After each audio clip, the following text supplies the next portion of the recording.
everybody. Could we maybe get started and turn off the music? Awesome.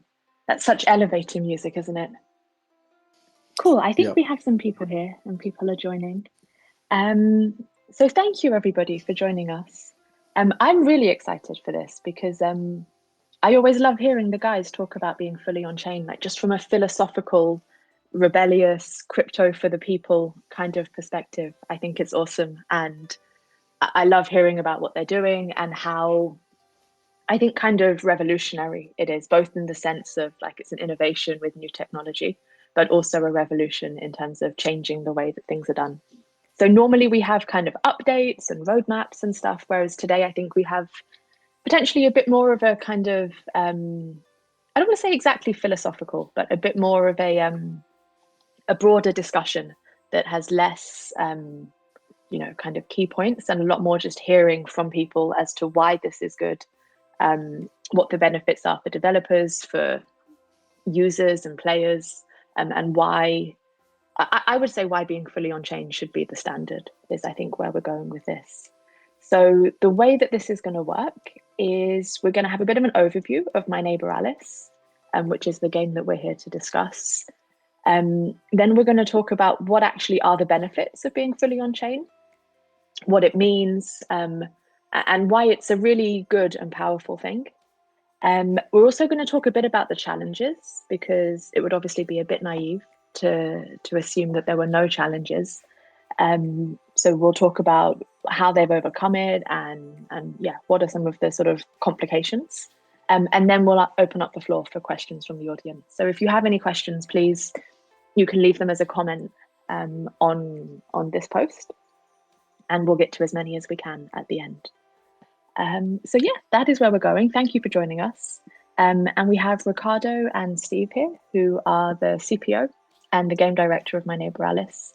And they're going to be here to talk about their experience. So welcome, guys. Thank you. Hello, everybody. Hello, Steve, and hello, Jade, and everybody who is listening now. Hey, everyone. Thanks for attending today. So should we get started with a bit of an overview of My Neighbor Alice?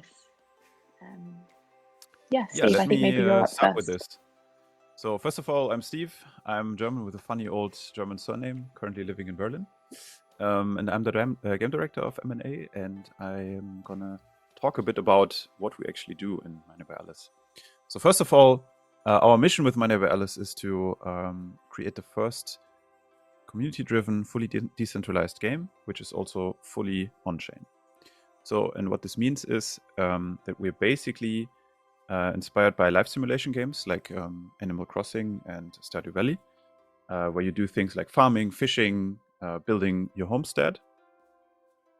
And then we also have a social MMO component on top, where you actually have a world on the archipelago where you play with, ideally at some point, thousands, maybe even millions of other players to create the world of your dreams. And something that sets us apart, of course, is the whole Web3 component, because we want to do things in things that have not been done before. So one of the things that we have is that we are fully on chain. So this means, and Riccardo will talk about this in detail in a few minutes, but fully on chain for us means, and it's just one of the examples, is that you can fully own the things that you actually do in game. And many other games do this, but we do it in a way where not only the assets are stored on chain, but also the logic and the game itself. So there's no one who can just turn off the game, for example. You own your assets, and as long as the blockchain is alive, the game will be alive.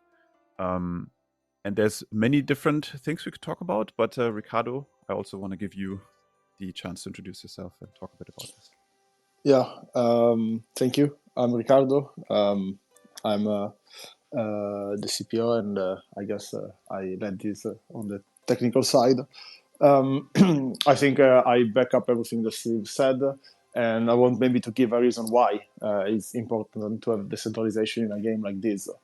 I think that what is happening in these days is that we are creating the first blockchain games. This happens for us and for many of other projects in Web3, and we are wondering what is Web3 gaming. And we did this question. We tried to ask this question in the last 3 years with my neighbor Alice. And in our idea, Web3 gaming is not only about owning an NFT, it's about having the freedom of utilizing this NFT in a decentralized way. So in a way that is not actually controlled or ruled by a single party. So what we did, we kind of created a protocol and a framework where once you get an NFT, the rules of engagement of these NFTs, what you can do, the possibilities and the limitation of that object are set on chain and not in a server that we own and that we can then decide to change unilaterally without involving the community. And at the same time, limiting the creativity also in other platforms. But I guess we will go more in details over this chapter on how this works and so forth.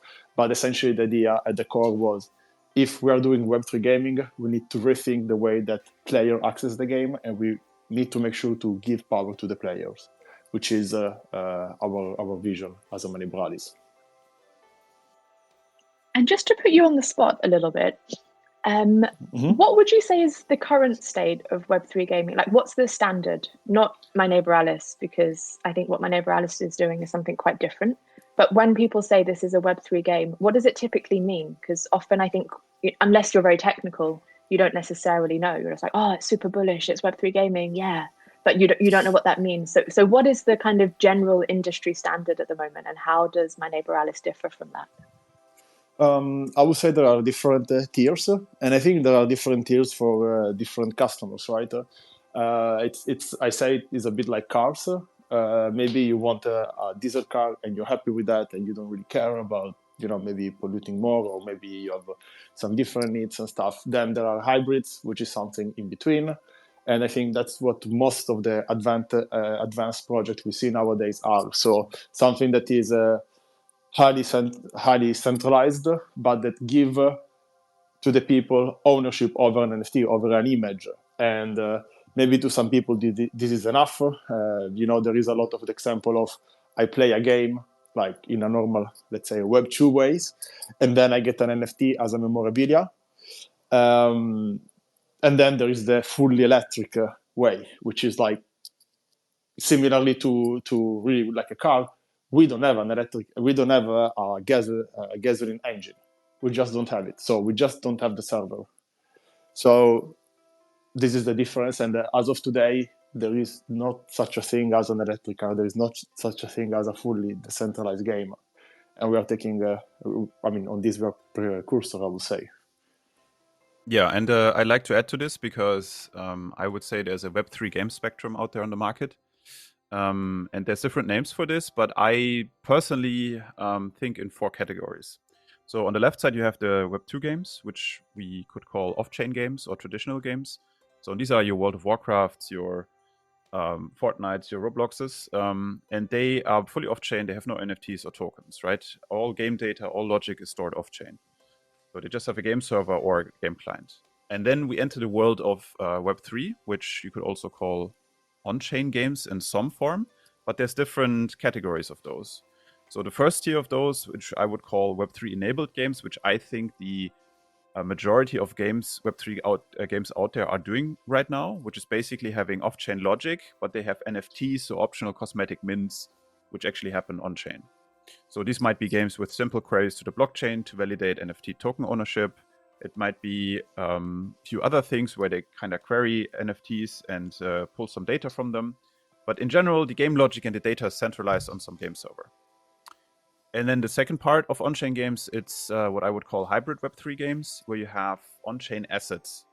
And assets could mean things like economies, even infrastructure, like decentralized exchanges, marketplaces, maybe even staking functionality. But still, the core chain, the core logic is still off-chain. And then we enter the world of true Web3 games, or fully on-chain games, which is what My Neighbor Alice is doing.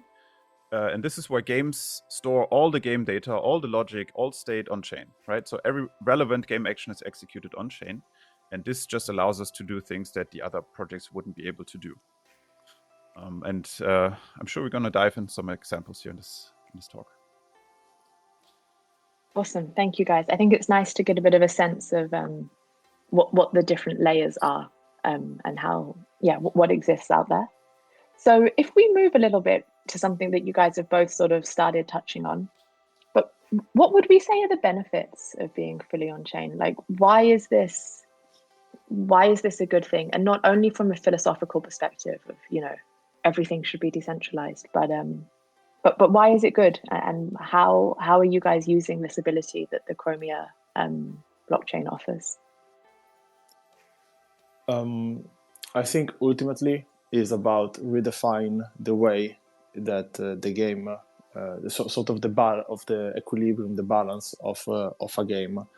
I used to say that is redefining the creator economy in gaming, because I think that ultimately having something fully decentralized means that there is no barrier to entry and there is no barrier to exit either. So one of the maybe challenges of small indie games is that, for example, they cannot have access to large brands. And something that large brands maybe they don't like too much is that if they interact with one brand, like with one game, then it's difficult to go to another one, because there are a lot of deals that needs to be made. To make an example that is not related to Moneybralis or to the metaverse, just to make a parallel example, it's the example of car video games. If you are a brand like, I don't know, Porsche or whatever, you have to make a deal with every single game that exists. So there is Need for Speed, there is Assetto Corsa, there is Gran Turismo, and you have to make a deal with each one of them. And this is time consuming, and also it doesn't allow to profit at the maximum, because you don't have control over your brand. You just give your brand, you lease your brand to the game. By having a game that is decentralized, and actually the logic of that is governing the game decentralized, this means that other games can utilize it, and interoperability is a huge hot word, buzzword in this moment in Web3 gaming, because it's really the holy grail that everybody is trying to achieve. And I believe that decentralized interoperability at least, can only be achieved with a fully on-chain logic. And this essentially allows Porsche to actually sell their asset directly on blockchain, directly by themselves to the players. And then the players can decide where to take this asset without having to negotiate with each game. I think in the future, there will be collections of cars, of clothes, of shoes, of placeable, and so forth. And the community will ask to be listed within a game. And this, as you can feel, it's really shifted the power from the game developers to the creators, from the game and the creators to the players, which is ultimately our mission. So this is it. I think is a bit maybe you said a bit more philosophical conversation. You're getting one, but the idea is to basically redefine a bit the balances in how a game is made. So just to add to that. Sorry, one thing I want to add, because I agree with Riccardo's philosophical version of this, but I have an actually concrete example. So I think in the Web3 space, people talk a lot about true ownership of assets, right? And if you imagine an RPG like Diablo, for example, as a Web3 enabled game where you have an NFT like a sword, and let's say it works in game, it has some stats, it has some attack value or whatever. But now imagine that same developer faces issues and goes bankrupt for some reason, and then the game shuts down. So in a Web3 enabled game where they still have a centralized game server, what you now have as a player is you have a tokenized sword, but you can't really do anything with it. And it's also very unlikely that some other developer will now go ahead and integrate the NFT that you own into their game, because there's no benefit for them. So the thing about fully on-chain games is that, for example, in this case of My Neighbor Alice, if it's fully on-chain, the game cannot be turned off, and therefore NFT will always have a value in game and can always be used as long as the underlying blockchain, in this case Chromia, is online. So this is why it's just one of the reasons, and I would love to dive into other examples in this call too. So would you guys say it's kind of fair to say that in the same way as when we talk about blockchain and finance, and talk about how blockchain can be sort of like an interoperable layer for finance and, reduce the fragmentation of liquidity. By being fully on chain, we can do the same thing for gaming and for assets or intellectual property, however it is that you're wanting to frame it. We can have a kind of universal layer where assets and brands and items, almost like how in person, if I have a cup, I can take my cup with me anywhere I want and use it in my house, use it in your house. It gives people the ability to do this and to move freely between all the games that are, I suppose, on that particular blockchain or that are just set up to be able to integrate these things. Yeah, that's the goal. Basically, the NFT holders should have freedom to bring the asset where they want. Being a asset in the game, being tokens, anything else. I think we can see this happening very well with tokens, and we have a lot of DeFi because essentially there is this on-chain logic. I mean, when we talk about DeFi and moving tokens from one place to the other, we are all doing this on-chain. So basically, we are not proving, but we are showing that by being fully on-chain, we can have immediate interoperability. And I agree with this. And that's what we're trying to do in the game world by having more complex logic than just DeFi. So to have the game logic, which is more complex than DeFi, on-chain.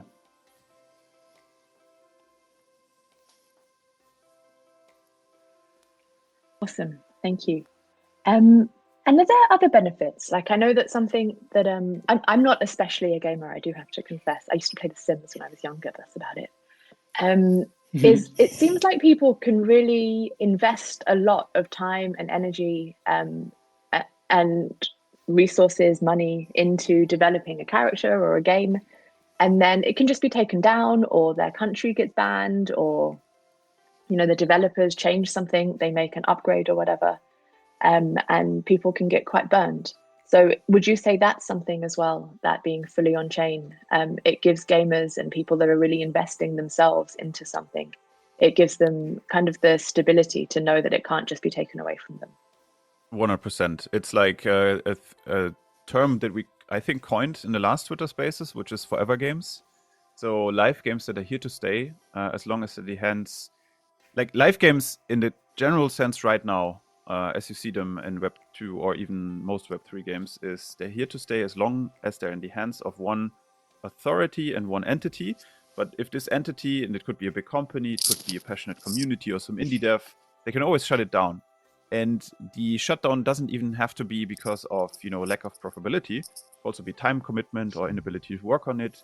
There's countless other reasons, maybe even, geopolitical tensions. Could be tons of reasons why an app, in this case a game, is shut down. So the thing is, if you're fully on-chain, as I said before, like you cannot really shut the game down, because you would need to shut the blockchain down, and to shut the blockchain down, that's a much bigger task. I think if blockchain is shut down, then we have way more problems than as if one game server is shut down.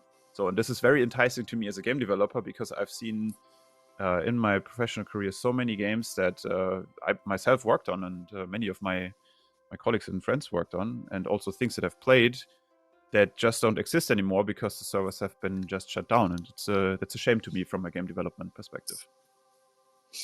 Yeah, and this is the idea of, I think, a fully decentralized game, and that's what we are doing, right? So when we make Alice, when we take decisions, is always, hey, we have to take the decision thinking that the game needs to outlive us. So, I mean, I know, Jade, you love this example. If they kill us all, the game will still be playable. And so, yeah, this is the goal. I think you're making me sound a bit like a psychopath there. I love the part where they kill us all. And could you share a bit, what are the benefits of this for the community? So if I'm playing the game, if I'm a gamer,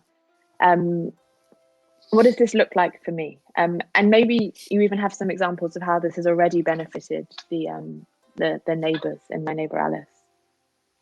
Yeah, there's two major things I would like to talk about. So first of all is what I would love to call provably fair gameplay. So in most Web 2 games that you play today, they, especially online games, they have game mechanics, and the game mechanics are not necessarily transparently examinable. Let's put it like this. So if you, for example, have World of Warcraft is a good example. If you kill a mob and you get some loot, you don't know how the loot is actually generated, and you will never know, probably. You can probably try to do some experiments on it, but I don't think Blizzard will give you the source code to look into it, right? And if we, in the case of us with My Neighbor Alice, if we're fully on-chain, this means also the game logic lives on-chain. So this means you can actually go on the blockchain, you can look at the game logic, you can see how it works, you can examine it, you can prove, okay, this game is fair, I actually want to invest my money into this because I can actually see how the systems are working, right? I can see how the logic is executed. Maybe even I don't understand it, but I at least have other people who really have the knowledge to understand it to tell me, yes, that's actually something that works, and no, I'm not being deceived. So this is a good example of, one of the good examples that fully on-chain logic enables us. Yeah, and if we look about the potential of it, because I think that, at the moment you can see what is decentralized gaming, because, I mean, you play Alice, you go now, you play in the website, you download the game and you play it, and you can see all the transaction coming in the Explorer. You can, you know that there is no server, etc., and you can really experience it. You can feel that you have a freedom of doing what you want or customizing your avatar, creating clothes, etc. But what is really the important part of what has been done until now is that this is a technology that we built. And with Alice, we proved that it can work. And this was the biggest question. I mean, I know it's now it sounds like we see it working well, and it's like, okay, it's a given. But 3 years ago, when we started working on this technology, the question is, can we run a full game on blockchain? And now we have the answer. The answer is yes. And now we can say, hey, now that we have this, what does it mean? How can we make it like the next step of decentralization? And to me, something that is very clear on how it's possible to decentralization is with NFT collections. There are a lot of people that own NFTs, and I think that with this framework, we can really have them playing and interact and use their characters or their animals. Or I think about Bored Apes, I can think about Project Penguins, I can think about many projects, and then have them using those assets in My Neighbor Alice, and the same way, by using the same decentralized software that we made that is usable by everyone, actually let people use this in their own game, or even use the logic of Alice into their game. And this is something that I really believe that it will come. Of course, I cannot say this will come by using Alice logic, but I know that, I think it's known that there is no other company that is working on this interoperable and fully decentralized logic. So my bet is that we want to provide this technology as much as possible to other games, and we want to put the technology that we built at the service and onboard NFT projects in the future. Yeah, and to add maybe a bit of flavor to this, I think there's a rising term since 2023 in the Web3 world, which is called autonomous worlds. Another word for this is a crypto-native permissionless platform. So these are very important sounding words, but what it essentially means is that if you apply it to M&A, so we want to be a world similar to, an evolving online game. I think Fortnite is a good example. The game is not just a game, right? It's continually being developed. There's always new content. Like recently, Lady Gaga had her concert in Fortnite. There's always the world is expanding. And if you apply this to Web3, to this autonomous world, is that we want to do this in a permissionless way. Because in Fortnite, if you want to add something to a game, for example, you need to talk to the developers, and the developers need to, sign off on it. There's tons of things that need to happen. There need to be developers that integrate it. And of course, someone needs to do the work, but our idea with M&A is that you do this all in a permissionless way. And what this means is that we want to have a creator community, which is an evolving ecosystem where brands and creators can be onboarded, and then they can create user-generated content. And it's created actually in ways where you don't have to necessarily at some point talk to us. So you do it via smart contracts, it's automatically done. There's no intermediary. You can permissionlessly extend our game. That's the grand vision of it. And through this permissionless extension comes actually longevity, because this actually provides content to players and other people who enjoy the game. And by this, the whole world of M&A is expanded, and by extension, the whole Chromia ecosystem. Yeah, it's a sort of permissionless modding environment. And in the past, we had some apps developed on iPhone where people could change clothes and avatars. Then with the big ban of iOS, it was banned. But people create this stuff. We also have Mysterious City where you can grow plants on browser and not in the game. And all these examples actually are proofs of interoperability and decentralization, because those applications were and could have been developed by people without talking to us. And this actually, close the loop with what Steve was saying. And to go to something, Riccardo, that you mentioned that kind of speaks, I think, to the challenges, is you said that it wasn't a given that this would work. So what have been some of the challenges that you guys have had to overcome to create a game almost that doesn't need you, I suppose, or at least eventually, you can sort of set it free, I suppose. But yeah, what have been some of the challenges of bringing such complex logic and a full game on chain and making it decentralized? Were there ever any times when you were like, oh no, this isn't going to work, I've just wasted 2 years? Be honest, and I will reply in a personal way. To me, the most complex thing was believing in it and to make people believe in it. When we started with the Maneuver Alice, I was coming from Originals, which is the protocol that makes basically Alice decentralized possible. And I had a very good idea of how much it could scale. But the big question is, if we do a game that is on blockchain, how much computation we need? Because in terms of computation, we use much less computation than a normal game. But this is because we had a lot of optimization of the code, a lot of smart tricks that we use here and there that actually, fun enough, they come more from the 80s and 90s. So if you look at how games were made in the 80s and 90s, they were made with very strong technical limitation in terms of RAM, graphic power, and so forth.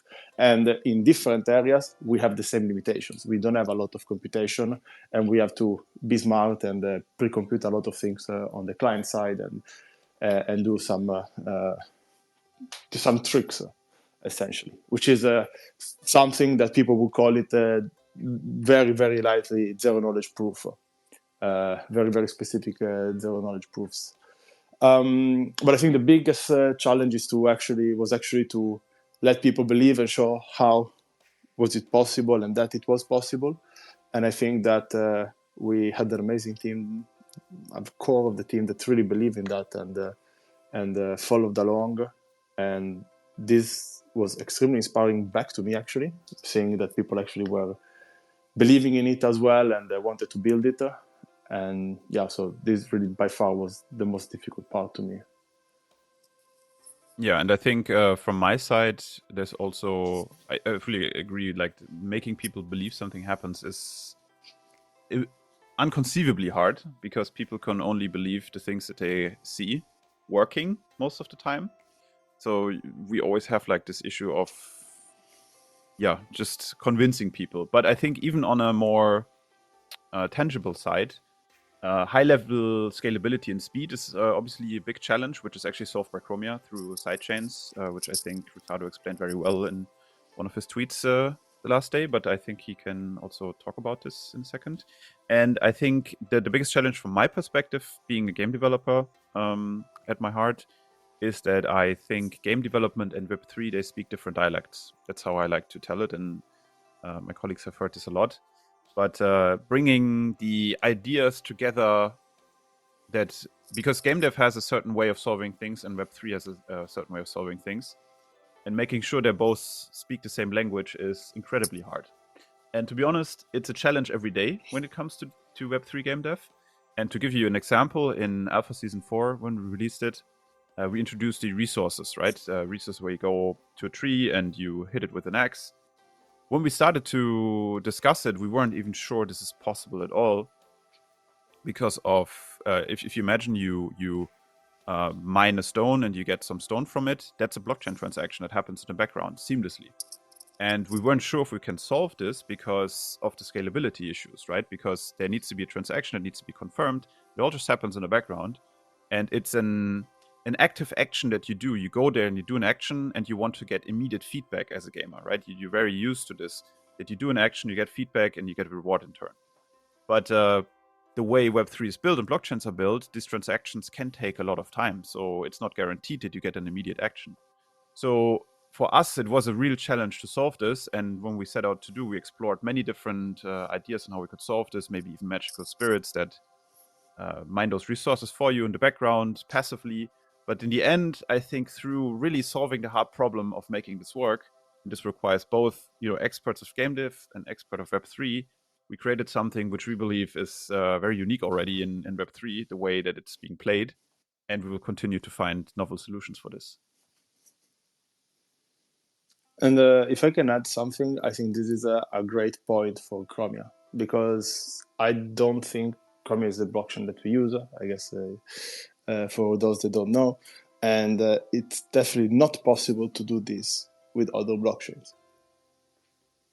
That's simply it. So I think that ultimately it's super cool that we are proving a point on the performance of one of the blockchains that will be, and that are hot this year, to be honest. Awesome. Guys, in the audience, if you have any questions, please keep them coming in because we'll get to your questions soon. But I just have one more question for you guys. Are there any solutions that you're particularly proud of? Anything that you've done that you're like, we did that. I can't believe we managed to find a way to overcome this, that particularly stands out for you guys in terms of how you've developed things? I mean, a few things come to mind. The resource system that I've just mentioned is one of those, specifically for me. But maybe to talk about a different one is the whole landscaping aspect of the game. This was also something in Alpha Season 4, which we kind of wanted to have in. And it turned out to be really a sleeper hit. We had this landscaping contest where tons of people from our community built mind-blowing creations. And that this is something that players can do so seamlessly, it almost feels like a mini version of Minecraft. And all of this happens on-chain, is mind-boggling to me. And that this actually turned out that created value for players, where players want to spend a lot of time in it and really create these awesome landscaping contest creations. That for me was really, really something that I didn't think would work out, but then surprised me very, very positively. I would say the tokenomics, and we didn't really fully release the tokenomics that we've been working on, so this is something that will come later over the year. But definitely, I mean, I think, I talk with a few tokenomics experts around of the best companies, and so far, so let's say. And all are in agreement that tokenomics at the moment are broken for games. There is not a clear way for tokenomics. And I think that we've been working on it for a few years, and looks like we might have a model that many games are interested in. And this is extremely important, because if we think about interoperability, also the tokenomic is a part that needs to be interoperable, obviously, because a broken game can basically spread his let's say sickness to other games. If one game is economically broken and generates a lot of coins that decrease the overall value, this can affect all the game this currency interoperates with. So I think that's the hardest part, and probably I say the hardest thing is the one that we have in front, because the one that we have behind we kind of already solved, so probably they were not that hard, right? So yeah. This sounds like another space is needed now on gaming tokenomics.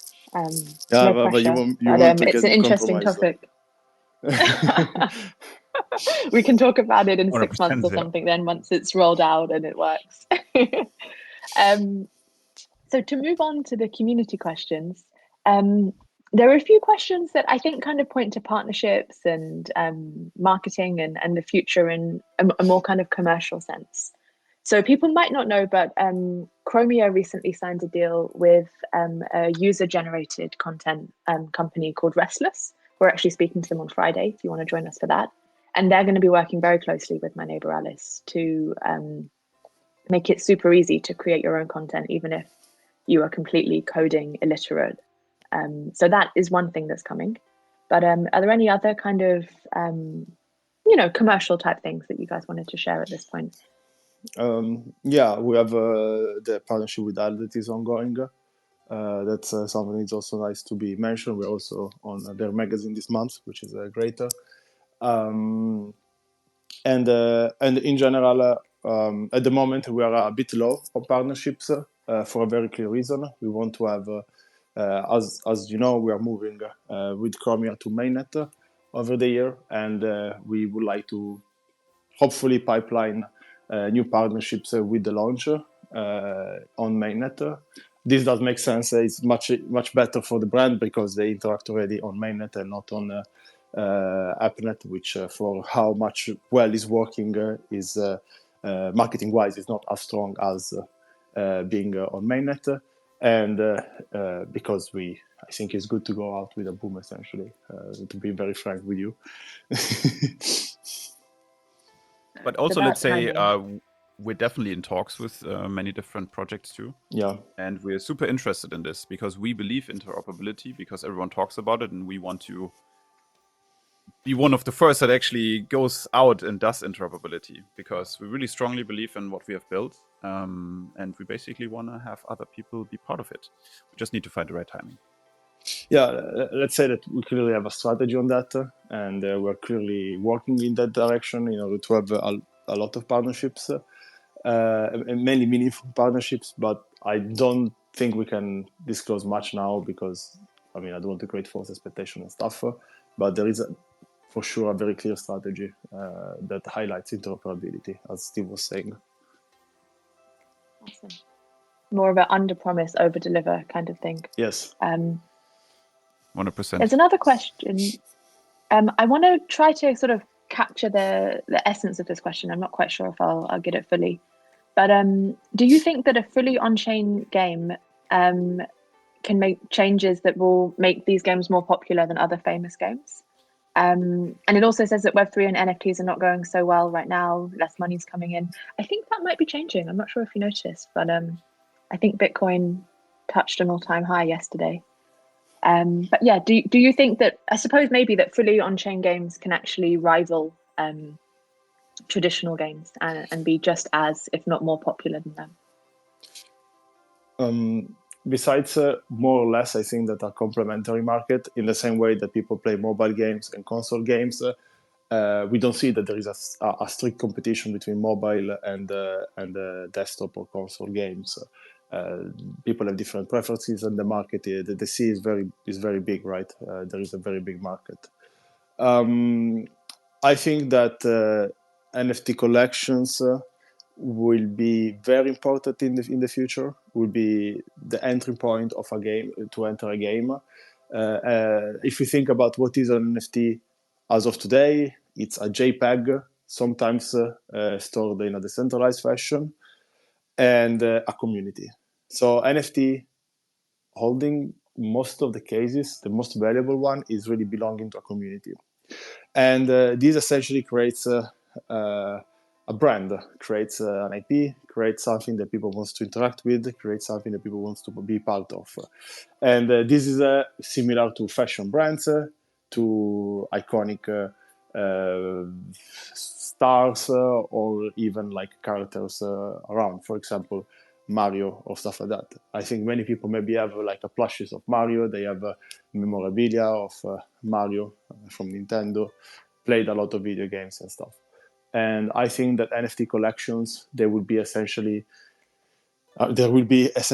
licensing their presence in a game in order to be used by the people that own that NFT. And this essentially is going totally into the idea of interoperability and the fact that if you own a specific NFT, you can bring it in my neighbor Alice. So I think that what we have to maybe think is, what does it mean to have an NFT? And as of today, in my opinion, is belonging to a community and the possibility to express your belonging of a community in a decentralized, in a Web3 world. You can see, for example, also people are having their image, their NFT image as profile picture on Twitter. This really is related to community. Yeah, and from my perspective, I 100% think so. I would go as far and say that fully on-chain permissionless paradigms will redefine the creator community. Because I think a big part of the creator platforms right now is actually the authoring and reviewing assets creation part. And doing this in a fully trustless way, I think will be a paradigm shift in the Web3 and game dev worlds. Who knows when this happens? Maybe, in 2 years, maybe in 3, maybe in 5, maybe in 10 years. But I think it will definitely happen. And we want to be part of it. Great. And the final question that I've seen come in, and then that will put us almost bang on time, which I will be impressed with, because I think every other time we've run over. Are there plans for a mobile game? And you have answered this before, but I thought your answer was really interesting and really speaks to some of the limitations of the infrastructure that exists currently. So are there plans for a mobile game? And if not, why not? Short, very, very short answer, not at the moment. And this is due to some technology constraints. At the moment, if you have a mobile, you're most likely having an Android or an iOS device, an iPhone. And both of these operative systems are controlled by proprietary app stores. And at the moment, proprietary app stores, they don't allow Web3 application. For example, MetaMask is banned on iOS. This puts a lot of ifs into making decisions. It already happened to us that we were on Steam. We released the very, very, very first version of Alice on Steam, and Steam, they blocked the access, and then they said that they don't want to have blockchain games. This created problems for us, because then we have to develop a launcher ourselves on a rush in order to distribute the game. We are using money that comes from the community, and we don't want to put those funds in a place that can jeopardize their funds. And in this moment, making a mobile app that might not be listed or might be banned and so forth is too much of a risk, in our opinion. Ultimately, our innovation is on the core, on the smart contracting, on the on-chain logic. I think it should be clear after this talk. And this is where we want to put the value, because this is our USP. Once the dust settles and there is a very clear framework to upload decentralized applications on mobile and maybe also on other launchers, we will be fully in and go in that direction. At the moment, it's too insecure to commit funds that can be used in better ways, essentially. But this is a good way to highlight fully on-chain benefits, because technically we are client agnostic, and in the future we or others could go ahead and create a mobile client and be our guest to do it. Maybe we want to do it, but the thing is, we're not bound to having a 3D version of My Neighbor Alice. There could technically be a 2D version that exists that's on mobile or maybe even on other devices. It's browser. Just the state, browser, for example. But it's just more the state of the, in general, tech industry and the acceptance of Web3 that needs to come before these propositions make sense for us. But it's totally possible. Awesome. I think it's super interesting how, I don't know, when the technology isn't quite there yet, like something that sort of stands out to me is how it's not only that the idea of My Neighbor Alice, it's that Chromia as a blockchain can support that. And it seems like mobile games, the infrastructure just isn't quite there yet. And that is kind of what happens when you're leading the way. Yeah, on our side, we are there. I think that we have to wait for a few stops. But I mean, just to close in the loop, we did have a mobile app, was the Alice Wardrobe, that was mobile, and it was stopped because it was not getting approved because it was too much on blockchain. They couldn't have control, essentially. Just, you know, when you reject it, they don't really give clear reasons, but this was the gist of it. So we're too rebellious and too far ahead. I find that quite bullish. Awesome, guys. I think that's it. I'm not seeing any other questions that have come in. So thank you very much. What can people do if people like, if they like the game, if they like the idea of a fully decentralized game? What would be their next steps? Yeah, you can download and play today. Since Alpha Season 4, we're live, and we will be live, which is very different to many other Web3 games out there too. So you can play anytime. Hope to see you in game. And we have some great things for the beta season in stock, basically, which will come soon, but we can't disclose a date yet.